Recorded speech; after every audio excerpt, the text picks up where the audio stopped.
తెలంగాణలో ప్రకృతి అందాలు, చారిత్రక కోటలు, పవిత్ర దేవాలయాలు, బౌద్ధ వారసత్వం, గిరిజన సంస్కృతి, వ్యవసాయ సంపద అన్నీ ఒకే జిల్లాలో చూడాలంటే అది ఖమ్మం జిల్లా. మున్నేరు నదితీరాన విరాజిల్లుతున్న ఈ నేల ఒకప్పుడు కాకతీయుల పరాక్రమాన్ని చూసింది, నిజాం పాలనను అనుభవించింది, స్వాతంత్ర పోరాట వీరుల అడుగుజాడలను మోసింది. అదే ఖమ్మం. ఇక్కడి ప్రజల మాటలో తెలంగాణ మాధుర్యం ఉంటుంది, ఆహారంలో ఆంధ్ర రుచులు కనిపిస్తాయి, సంస్కృతిలో రెండు తెలుగు రాష్ట్రాల మేళవింపు కనిపిస్తుంది. ఈరోజు మనం ఖమ్మం జిల్లా చరిత్ర, సంస్కృతి, ప్రకృతి, పర్యాటక ప్రదేశాలు, దేవాలయాలు, ప్రజల జీవన విధానం, ప్రత్యేకతల గురించి పూర్తిగా తెలుసుకోబోతున్నాం. ఖమ్మం పేరుకు చరిత్ర. ఖమ్మం అనే పేరు ఎలా వచ్చిందో తెలుసా? పురాణాల ప్రకారం ఇక్కడ ఉన్న నరసింహస్వామి ఆలయాన్ని ఒకప్పుడు స్తంభాద్రి అని పిలిచేవారు, అంటే స్తంభం మీద ఉన్న కొండ. ఆ ఆలయం కింద ఉన్న పెద్ద రాతి స్తంభాన్ని కంబం అని పిలిచేవారు. ఆ కంబం చుట్టూ ఏర్పడిన ప్రాంతాన్ని కంబం మెట్టు అని పిలిచారు. కాలక్రమేణా అదే ఖమ్మంగా మారింది. భౌగోళిక స్థానం. ఖమ్మం జిల్లా తెలంగాణ రాష్ట్రం దక్షిణ తూర్పు భాగంలో ఉంది. ఈ ప్రాంతం ప్రకృతి సంపదతో నిండిపోయి ఉంటుంది. ఇక్కడ కొండలు, అటవీ ప్రాంతాలు, సరస్సులు, నదులు, పంటపొలాలు, గిరిజన గ్రామాలు అన్నీ కనిపిస్తాయి.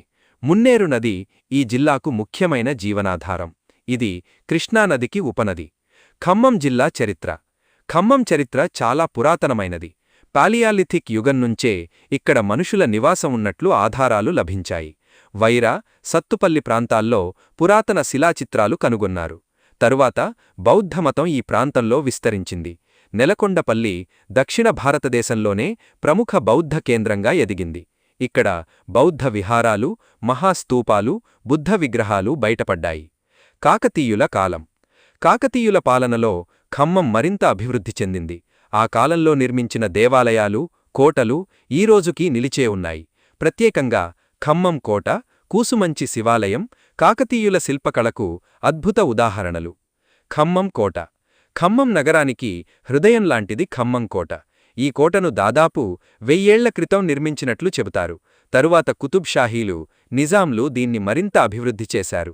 ఈ కోట ప్రత్యేకతలు భారీ రాతి గోడలు, రహస్య మార్గాలు, పురాతన తుపాకులు, కొండపైనుంచి కనిపించే నగర దృశ్యం. సాయంత్రం సమయంలో ఇక్కడి వ్యూ చాలా అద్భుతంగా ఉంటుంది. కోటపై నిలబడి ఖమ్మం నగరాన్ని చూస్తే చరిత్ర మన కళ్లముందు నిలబడ్డట్టుగా అనిపిస్తుంది. స్తంభాద్రి లక్ష్మీనరసింహస్వామి ఆలయం. ఖమ్మం నగరంలోనే ఉన్న ఈ ఆలయం అత్యంత పవిత్రమైనది. ఇక్కడ నరసింహస్వామి స్వయంభూవుగా వెలిసినట్లు భక్తుల విశ్వాసం. ఉగాది, నరసింహ జయంతి సమయంలో లక్షలాది మంది భక్తులు ఇక్కడికి వస్తారు.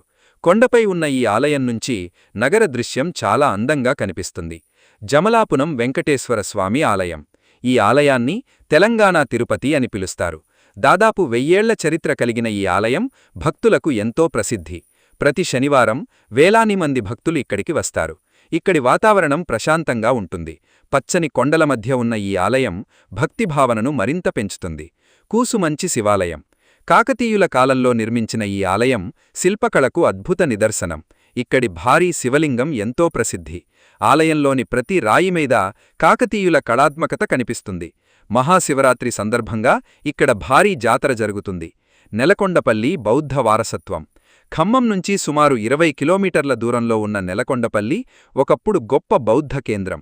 ఇక్కడ జరిగిన తవ్వకాల్లో మహాస్తూపం, బౌద్ధ విహారాలు, బుద్ధ విగ్రహాలు, పురాతన నాణ్యాలు కనుగొన్నారు.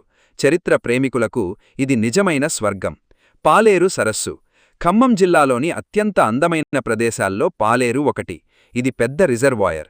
హైవే పక్కనే ఉండటంతో చాలామంది పర్యాటకులు ఇక్కడికి వస్తుంటారు. సాయంత్రం సమయంలో పాలేరు నీటిమీద పడే సూర్యాస్తమయం దృశ్యం అద్భుతంగా ఉంటుంది. ఇక్కడ భవిష్యత్తులో వాటర్ స్పోర్ట్స్, రిసార్ట్స్, బోటింగ్ అభివృద్ధి చేయాలని ప్రభుత్వం ప్రణాళికలు రూపొందిస్తోంది. వైరా సరస్సు. వైరా సరస్సు కూడా ఖమ్మం అందాల్లో ఒకటి. పచ్చని చెట్లు, చల్లని గాలి, నీలిరంగు నీరు. ఇక్కడికి వెళితే ప్రకృతి మధ్యలో ఉన్న అనుభూతి కలుగుతుంది. పిక్నిక్కు ఇది అద్భుతమైన ప్రదేశం. ఖమ్మం ప్రజలు. ఖమ్మం ప్రజల గురించి చెప్పాలంటే ఇక్కడి వాళ్లు చాలా ఆతిథ్య సత్కారంతో ఉంటారు. వారి మాటలో తెలంగాణ మాధుర్యం ఉంటుంది. అలాగే ఆంధ్ర ప్రభావం కూడా కనిపిస్తుంది. అందుకే ఖమ్మం తెలుగు ప్రత్యేకంగా ఉంటుంది. ఖమ్మం ఫుడ్ సంస్కృతి. ఖమ్మం ఫుడ్ అంటే మసాలా రుచుల పండుగ. ఇక్కడ ప్రసిద్ధి చెందిన వంటకాలు నాటుకోడి కూర, జొన్న రొట్టె, సర్వపిండి, పచ్చిపులుసు, చపల పులుసు, గోంగూర మటన్. ఇక్కడి బిర్యానీ కూడా ప్రత్యేక రుచితో ఉంటుంది. గిరిజన సంస్కృతి. ఖమ్మం జిల్లాలో అనేక గిరిజన తెగలు నివసిస్తుంటారు. వారి జీవన విధానం ప్రకృతికి చాలా దగ్గరగా ఉంటుంది. వారి సాంప్రదాయ నృత్యాలు, పండుగలు, వేషధారణ ఎంతో ప్రత్యేకంగా ఉంటాయి. అడవుల్లో నివసించే ఈ గిరిజన సమాజం ఖమ్మం సంస్కృతికి ముఖ్యమైన భాగం. అడవులు మరియు వన్యప్రాణులు. ఖమ్మం జిల్లాలో విస్తారమైన అటవీ ప్రాంతాలు ఉన్నాయి. ఇక్కడ టేకు చెట్లు, వెదురు, ఔషధ మొక్కలు ఎక్కువగా కనిపిస్తాయి. అడవుల్లో జింకలు, అడవి పందులు, నెమళ్లు, పాములు వంటి జంతువులు కనిపిస్తాయి. పర్యావరణ యోధుడు వనజీవి రామయ్య.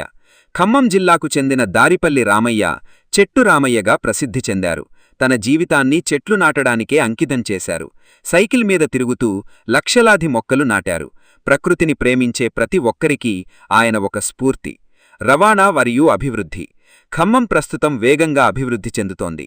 హైదరాబాద్ నుంచి ఆంధ్రప్రదేశ్కు వెళ్లే ముఖ్యమైన మార్గాల్లో ఖమ్మం కీలక ప్రాంతం. కొత్త గ్రీన్ఫీల్డ్ హైవే నిర్మాణం వల్ల రవాణా మరింత సులభంగా కానుంది.